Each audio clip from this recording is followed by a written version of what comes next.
आज हम लोग प्रोनाउंस की बात करेंगे। प्रोनाउंस क्या होता है? प्रोनाउंस वह शब्द होता है जो किसी नाउन के स्थान पर आता है। Is it clear? Yes sir, बिल्कुल क्लियर है। यानी जो शब्द नाउन के स्थान पर आते हैं हम उन्हें प्रोनाउन कहते हैं। जैसे देखो, Mohan is absent because Mohan is ill. Mohan अनुपस्थित है क्योंकि मोहन बीमार है। तो मोहन की जगह हम क्या लगा देंगे? ही। जैसे ही इज, तो ही किसकी जगह आया? मोहन। तो ये क्या हो गया? प्रोनाउन हो गया ही। प्रोनाउंस जो नाउन मोहन के बदले आया है उसे प्रोनाउंस होते हैं। प्रोनाउंस निम्न प्रकार के होते हैं। देखो, number 1, personal pronoun. Personal pronouns उन्हें कहते हैं जो 3 तरह के पर्सन्स के लिए आते हैं। कितने तरह के पर्सन्स आते हैं? उसमें 3 तरह के आते हैं। कौन कौन से हैं? हमने डायरेक्ट से इनडायरेक्ट बनाते समय सारे रूल्स डिस्कस किए थे। तो उसी में होता है फर्स्ट पर्सन, बात करने वाला, यानी पर्सन स्पीकिंग। जैसे आई एम टीचिंग, मैं बोल रहा हूं, मैं पढ़ा रहा हूं। तो मैं क्या हुआ? मैं फर्स्ट पर्सन हुआ, यानी हम बोलने वाले को क्या कहते हैं? फर्स्ट पर्सन कहते हैं। इसके क्या होते हैं? I, we, me, us, mine, our, ours और माइंस। ये हो गए फर्स्ट पर्सन। सेकंड पर्सन क्या होता है? जिससे बात की जाए। जैसे मैं आपसे बात कर रहा हूं, तो आप क्या हो गए? सेकंड पर्सन हो गए, यू हो गए। यू, योर, योर्स, दाऊ, दी, दाइन, है ना। इन वर्डों का भी इस्तेमाल ना के बराबर होता है। थर्ड पर्सन क्या होता है? जिसके विषय में बात की जाए। He, she, it, him, they, them, her, hers, his, their, their. सारा समझ में आपके में? यानी हम बात कर रहे हैं राम के बारे में और मैं आपसे कह रहा हूं Ramchandra ji was the king of Ayodhya. Ramchandra ji Ayodhya के राजा थे। तो मैं आपसे कह रहा हूं, मैं हो गया फर्स्ट पर्सन।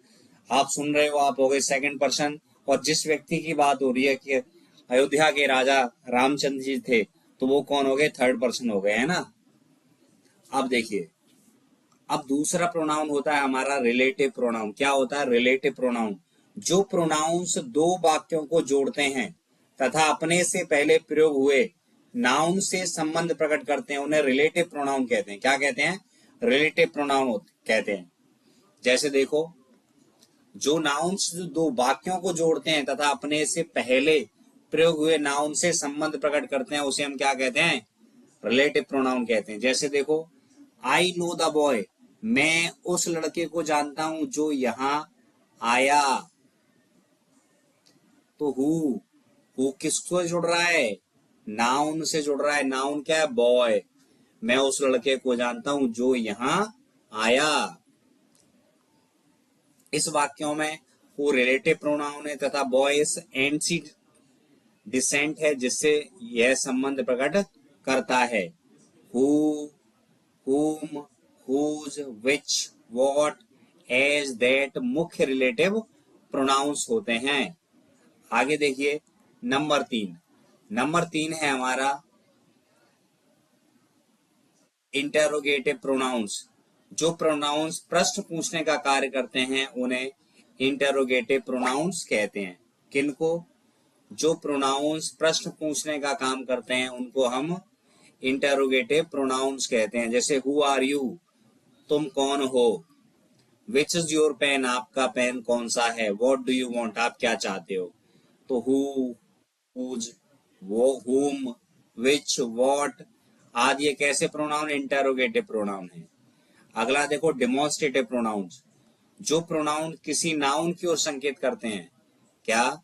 जो प्रोनाउंस किसी नाउन की ओर संकेत करते हैं उन्हें डिमोन्स्ट्रेटिव प्रोनाउंस कहते हैं। जैसे दिस, दैट, दीज, दोज आदि ऐसे प्रोनाउंस है। जैसे दिस इज माई पेन, यह मेरा पेन है।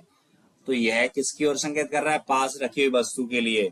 दूर के लिए, सिंगुलर के लिए क्या लगाते हैं? That, that is your book. ये कौन सा प्रोनाउन है? ये भी डेमोन्स्ट्रेटिव प्रोनाउन है। दूर के लिए यूज होता है कब? एक वचन के साथ। My, our, your, thy, their is possessive adjective है। जब इस उसके बाद कोई नाउन आता है। क्या है ये? ये सभी पजेसिव एडजेक्टिव्स हैं। ठीक है, देखिए,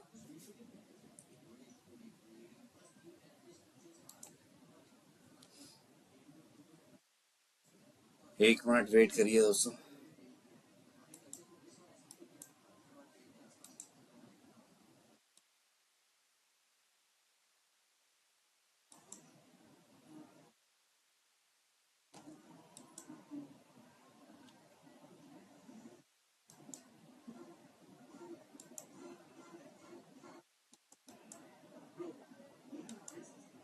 रिफ्लेक्सिव प्रोनाउन नंबर 5 है।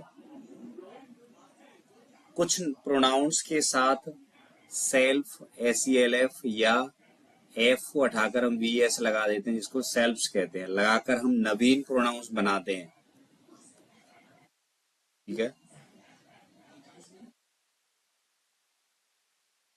देखो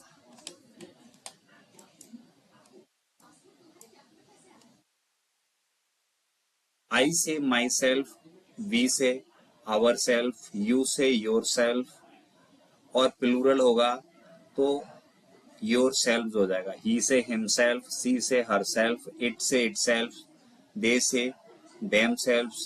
जब वाक्य का सब्जेक्ट तथा ऑब्जेक्ट एक ही व्यक्ति हो तो रिफ्लेक्सिव प्रोनाउन का प्रयोग होता है। क्या समझे आप? यानी जब वाक्य का जो सब्जेक्ट है वही ऑब्जेक्ट है, एक ही व्यक्ति है, तो हम वहां क्या लगाते हैं? रिफ्लेक्सिव प्रोनाउन का यूज करते हैं। तो देखिए, आई हर्ट माई सेल्फ, ये वेरी इंपॉर्टेंट है आपके बोर्ड एग्जाम की दृष्टि से, 12th वालों के लिए। द बॉय किल्ड हिमसेल्फ, लड़के ने खुद को मारा। जब रिफ्लेक्सिव प्रोनाउन उस नाउन से सटा हुआ होता है जिससे वह बनता है, अथवा सब्जेक्ट द्वारा की गई क्रिया का परिणाम प्रत्यावर्तित होकर सब्जेक्ट को प्रभावित करता है, उसको एम्फेटिक प्रोनाउन कहते हैं। यानी जब सब्जेक्ट का जो करता है वह परिणाम प्रत्यावित करता है, यानी खुद के द्वारा कोई काम जोर देता है, उसको हम एम्फेटिक प्रोनाउन कहते हैं। जैसे I myself wash my clothes, मैं खुद अपने कपड़े धोता हूं, है ना, तो माई सेल्फ आया है, तो ये हो गया एम्फेटिक। और जब लास्ट में आएगा वो हो जाएगा आपका रिफ्लेक्सिव, है ना। जैसे ये he himself is responsible for his failure, वह अपनी असफलता के लिए स्वयं जिम्मेदार है। ठीक है ना, यानी वह अपनी असफलता के लिए खुद जिम्मेदार है। आई माई सेल्फ डिड इट, मैंने इसे खुद किया है, तो ये जस्ट सब्जेक्ट के बाद आ रहा है, तो ये कौन सा प्रोनाउन है? Emphatic pronoun. आप इजीली फाइंड कर पाएंगे। She herself prepared the food, उसने स्वयं खाना तैयार किया, तो ये कहाँ है? जस्ट सब्जेक्ट के बाद आया, तो आप समझ लीजिए क्या ही एम्फेटिक प्रोनाउन है। अब बात करते हैं, अगला नंबर है हमारा इनफिनिट इंडेफिनिट प्रोनाउंस। नाम से क्लियर हो रहा है अनिश्चित। कभी कभी प्रोनाउंस किसी निश्चित नाउन के बदले में ना आकर अनिश्चित नाउन के लिए आते हैं, ऐसे प्रोनाउन को इंडेफिनिट प्रोनाउंस कहते हैं।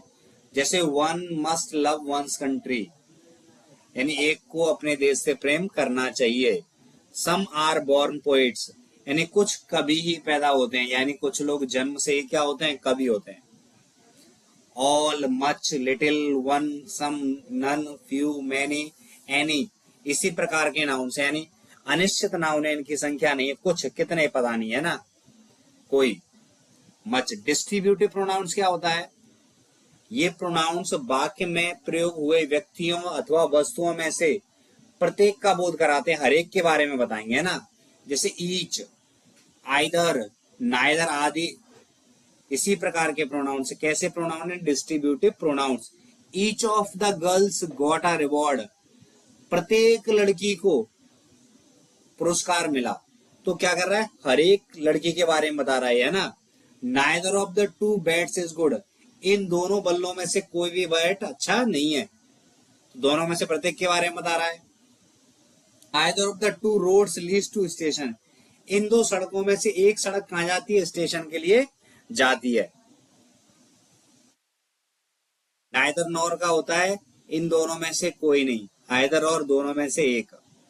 रेसिप्रोकल प्रोनाउंस, रेसिप्रोकल प्रोनाउंस क्या होता है? ये प्रोनाउंस पारस्परिक संबंध रखने के लिए प्रयुक्त होता है। जैसे Arun and Varun help each other, Arun और वरुण एक दूसरे की मदद करते हैं।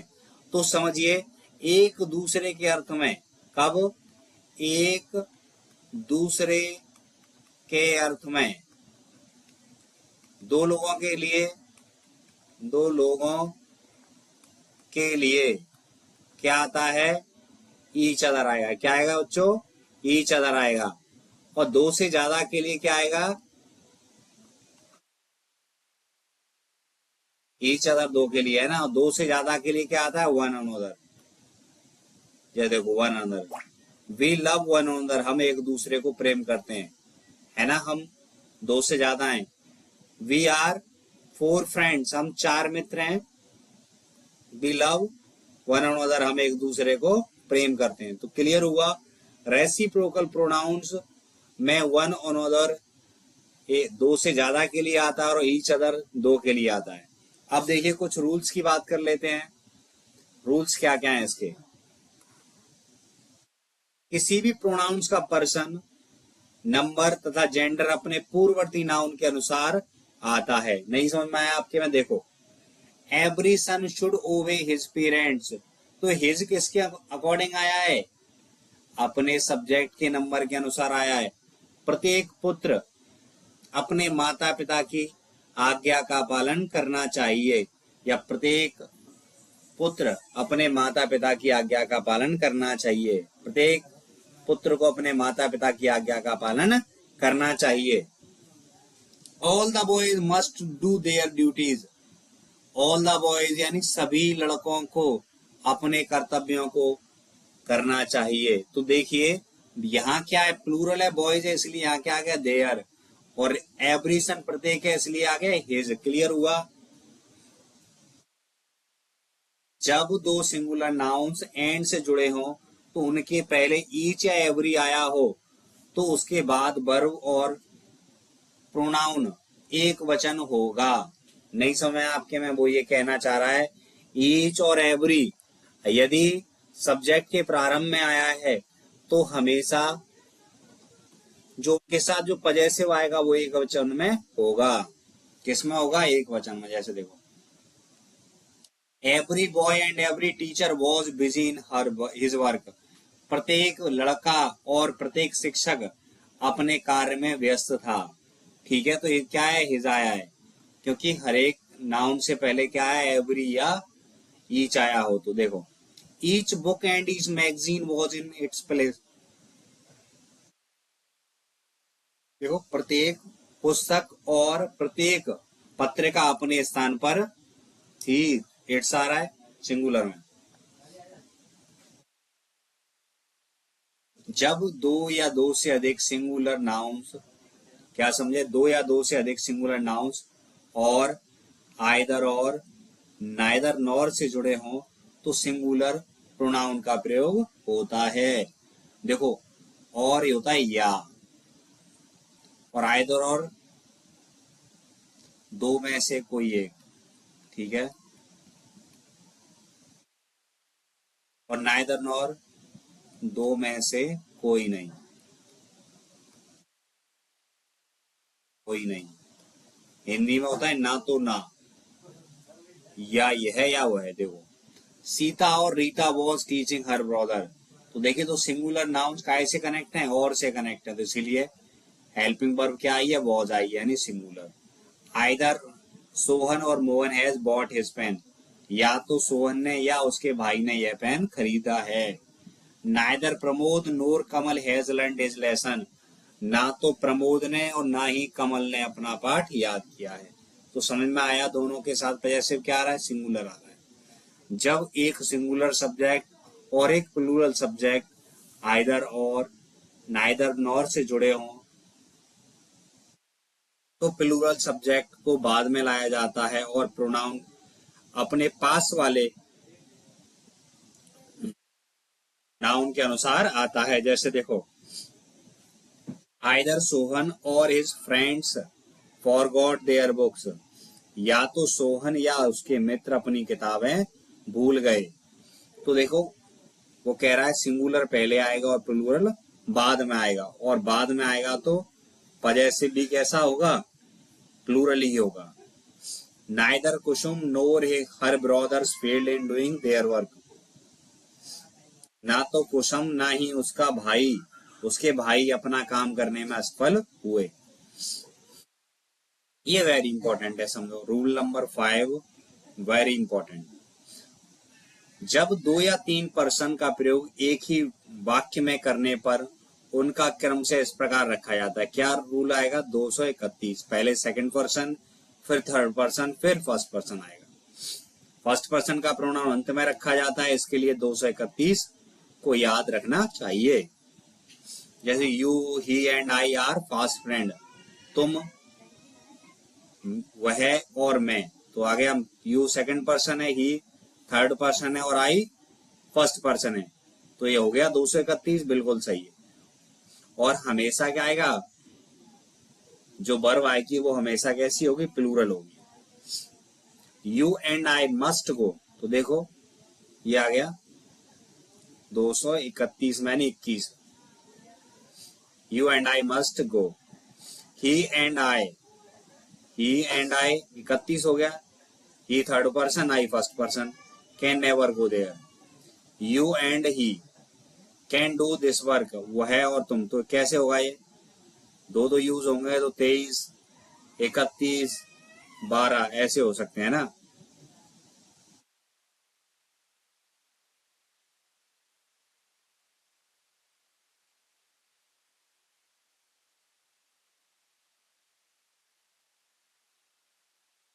तेईस, ठीक है। देखो आगे, यदि किसी नाउन या प्रोनाउन के बाद आई का प्रयोग हो तो उनके साथ आने वाला पर्सन फर्स्ट पर्सन प्लूरल में आता है। नहीं समझे, वो ये कह रहा है यदि नाउन या प्रोनाउन के बाद लास्ट का सब्जेक्ट क्या आ रहा है आई, तो उसके साथ जो पजेसिव आएगा वो फर्स्ट पर्सन प्लूरल में आता है, और यदि किसी थर्ड पर्सन के साथ यू आता है तो सेकंड पर्सन का पजेसिव होगा।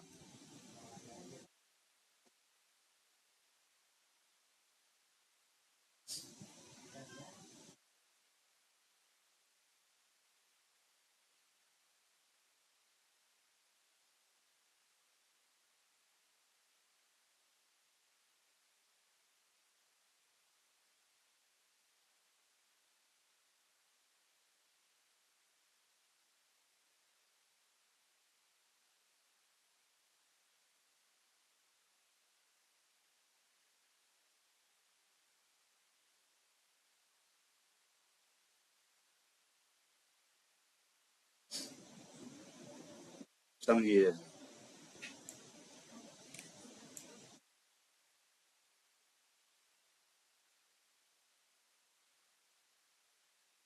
जैसे Pramod and I should learn our lesson, तो देखो प्रमोद थर्ड पर्सन है और आई फर्स्ट पर्सन है, तो आई के अकॉर्डिंग प्लूरल हमारा पजेसिव क्या आ गया, आवर लेसन। ऐसे ही 231 में क्या आएगा, योर का आएगा। ठीक है, साफ साफ समझ में आ गया। थर्ड पर्सन तथा फर्स्ट पर्सन आएगा तो प्लूरल आएगा अवर, अवर सेल्फ है ना, और सेकंड पर्सन और थर्ड पर्सन आएगा तो सेकंड पर्सन का पजेसिव आएगा योर, है ना।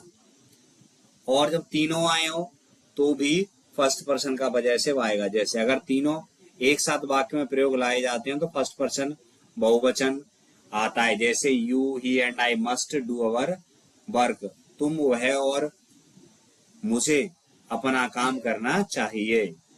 यदि किसी वाक्य में to be, verb, is, are, am, was, were आदि का कॉम्प्लीमेंट कोई प्रोनाउन है तो वह सदैव नॉमिनेटिव केस में आएगा। नहीं समझे, नहीं समझे सर, वो कह रहा है अगर हमारा सेंटेंस ऐसे चालू होता है इट इज मी, तो ये सब्जेक्टिव केस में आएगा, ऑब्जेक्टिव केस में नहीं आएगा। It is I who can help you, यह मैं ही हूं जो तुम्हारी सहायता कर सकता हूं। ठीक है, देखिए ईच अदर दो व्यक्तियों के लिए तथा वन अनोदर दो से अधिक व्यक्तियों के लिए प्रयुक्त होता है।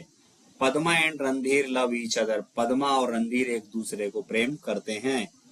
These children love one another, ये लड़के, ये बच्चे, मोर देन थ्री हैं, तीन से ज्यादा हैं, वो एक दूसरे को प्रेम करते हैं।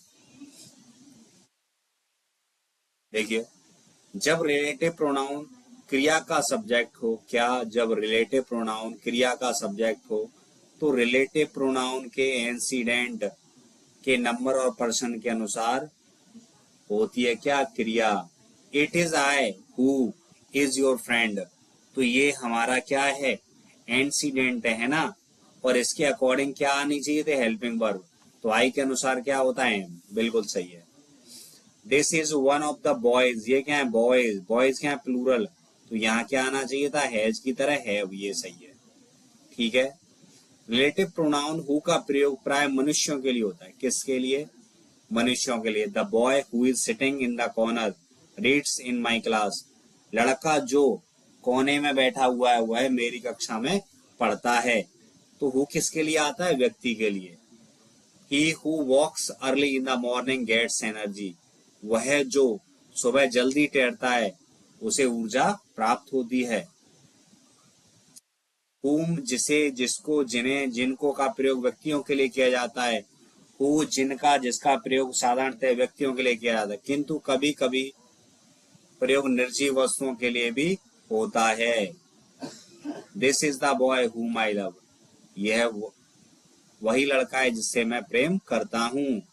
I know the woman whose husband was arrested, मैं उस महिला को जानता हूँ जिसके पति क्या हैं, गिरफ्तार किए गए।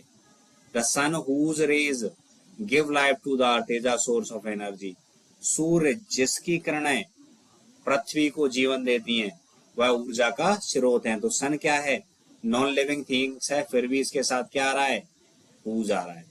हु सदैव नॉमिनेटिव, whom सदैव ऑब्जेक्टिव तथा whose सदैव पजेसिव केस में आते हैं। यानी साफ शब्दों में कहूँ who सब्जेक्ट है, whom ऑब्जेक्ट है और whose पजेसिव है। देखो विच का प्रयोग वस्तुओं तथा जानवरों के लिए होता है, किसके लिए, वस्तुओं तथा जानवर के लिए होता है। जैसे I have lost the book which I have bought yesterday, मैंने पुस्तक खो दी है जिसे मैंने कल खरीदा था। तो वस्तु है इसलिए क्या आ रहा है, विच आ रहा है। The horse which I bought has won the race, घोड़ा जिसे मैंने खरीदा वह रेस जीत गया है। दैट का प्रयोग व्यक्तियों तथा वस्तुओं के लिए होता है। Uneasy lies the head wears the crown, यानी बेचैनी वही होती है जहां मुकुट होता है ना। The plane that landed a minute ago came from Mumbai, जहाज जो 1 मिनट पहले उतरा था वह मुंबई से आया। जब इंसिडेंट के पहले सेम या सच का प्रयोग हो तो उसके साधारणतः रिलेटिव प्रोनाउन एज आएगा। क्या समझे, यानी सेम या सच आया हो तो उसके साथ क्या लगेगा, एज लगेगा बस। This is the same pen which I gave you, तो विच की जगह क्या हो जाएगा, एज हो जाएगा। Such boys who are careless suffer in their life, लड़के हु की जगह क्या आ जाएगा, एज। हु अथवा विच के स्थान पर रिलेटिव प्रोनाउन दैट का प्रयोग निम्नलिखित अवस्थाओं में होता है। कब समझिए, ये बहुत इंपॉर्टेंट है।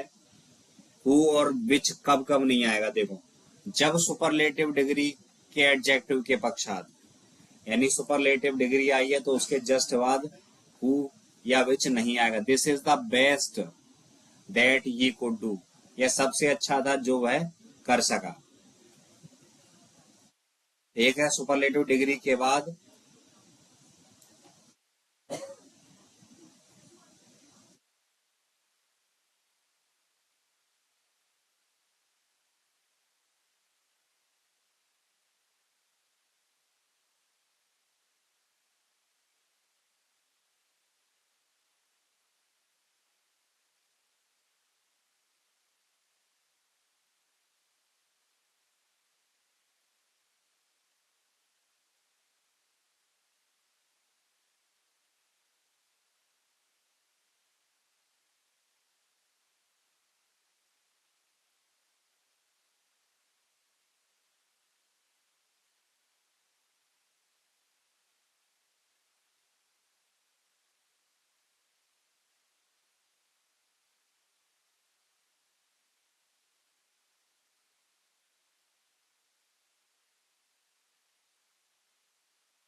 रूल नंबर 2 देखो, रूल नंबर 2 क्या कह रहा है,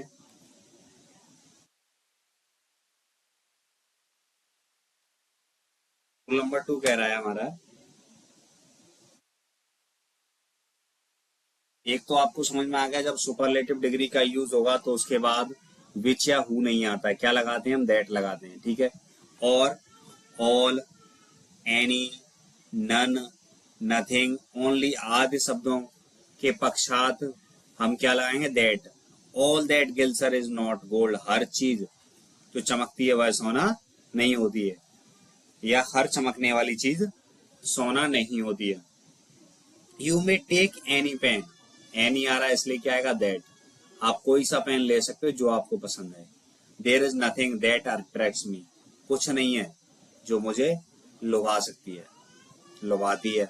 man is the only animal that can use his intelligence, मनुष्य केवल एक ऐसा जानवर है जो अपने बुद्धिमत्ता या का इस्तेमाल करता है या कर सकता है। हु और वॉट आदि इंटेरोगेटिव प्रोनाउन के पश्चात, जैसे हु और वॉट क्वेश्चन वर्ड बन के आए तब।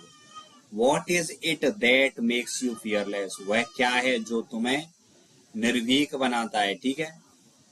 Who am I that should help you, मैं कौन हूं जिसे तुम्हारी सहायता करनी चाहिए। दो इंसिडेंट्स के पश्चात जब उनमें से एक व्यक्ति दूसरा किसी जानवर या वस्तु की ओर इंगित करता है, जैसे पहला हो गया बॉय और दूसरा हो गया डॉग, तो इसमें क्या लगाएंगे, दैट, ठीक है बच्चों। The boy and his dog that had entered my house were locked, लड़का और उसका कुत्ता जो मेरे घर में प्रवेश कर गए थे बंद हो गए। रिलेटिव प्रोनाउन को जितना संभव हो सके उस एंटीसीडेंट के समीप रखना चाहिए, मतलब जिसकी जो बात बता रहा है उस नाउन की उसके बगल में चिपकाना चाहिए। जैसे देखो, the watch which I bot yesterday was lost, घड़ी जिसको मैंने कल खरीदा था खो गई, ठीक है। तो घड़ी की बता रहा है इसलिए हमने घड़ी के पास में किसको लगा दिया, विच को लगा दिया। रिफ्लेक्सिव प्रोनाउन अकेला कभी भी किसी वर्ब का सब्जेक्ट नहीं बन सकता, उसमें पहले कोई नाउन या प्रोनाउन अवश्य आता है, यानी माई सेल्फ नहीं होगा। I myself did this work, मैंने इसे खुद किया, सब्जेक्ट आएगा उसके बाद आएगा। Reflexive pronoun myself, yourself, एक वचन के लिए यू आर अ बॉय तो योर सेल्फ हो गया, यू आर बॉयज तो योर सेल्फ हो गया, ही का हिम सेल्फ, सी का हर सेल्फ, इट का इट सेल्फ, दे का देम सेल्फ। ये वेरी इंपॉर्टेंट है। देखो 19 वाला रूल मोस्ट इंपॉर्टेंट है, मोस्ट इंपॉर्टेंट, हर साल एक ना एक प्रश्न इससे आता है। देखो, avail, betake, absent, pride, enjoy, drink, oversleep, resign, apply, avenge, transitive verbs के रिफ्लेक्सिव प्रोनाउंस का प्रयोग होता है। आई प्राइड माई सेल्फ, तो जस्ट इसके बाद क्या आएगा, रिफ्लेक्सिव प्रोनाउन का यूज होगा। द बॉयज absented, absented के साथ क्या आएगा, हिमसेल्फ। अवेल्ड के साथ ही का है तो हिमसेल्फ। मोहन के avenged, himself. We enjoyed, ourself, ठीक है। ये याद रखना, आप इनको जरूर याद कर लेना किन किन के साथ रिफ्लेक्टिव प्रोनाउंस का यूज होता है। देखो 20 रूल नंबर 20 की बात करते हैं। आइदर और नाइदर दो वस्तुओं या व्यक्तियों के संबंध में प्रयोग होता है, और दो से अधिक वस्तुओं या व्यक्तियों के लिए एनी या नन का प्रयोग होगा। कब, जब दो से ज्यादा होंगे। दो के लिए क्या होगा, आइदर और या neither nor. Either of you can take it, तुम में से कोई एक ले सकता है। Neither of the two pens is cheap, दोनों में से कोई पेन सस्ता नहीं है। None of the 5 boys can do this work, इन 5 लड़कों में से कोई भी इस काम को नहीं कर सकता। अगर वाक्य में इंडेफिनिट प्रोनाउन वन का प्रयोग हुआ है तो अंत में प्रोनाउन के स्थान पर वन का ही प्रयोग होगा। One should do once duty, है ना, ये सही है। देन और एज के पश्चात आने वाले प्रोनाउंस स्थिति का अर्थ तथा अनुसार नॉमिनेटिव तथा ऑब्जेक्टिव केस में भी हो सकता है। जैसे I am not so rich as he, तो ही है, ये नॉमिनेटिव केस में आ गया। He likes you better than he likes me, he likes you, वह तुम्हें पसंद करता है मेरी अपेक्षा, ये ऑब्जेक्टिव केस में हो गया। आई होप आपको ये समझ में आए होंगे। आपसे अनुरोध है कि कृपया आप हमें हमारे चैनल को सपोर्ट करें। Thank you watching this video.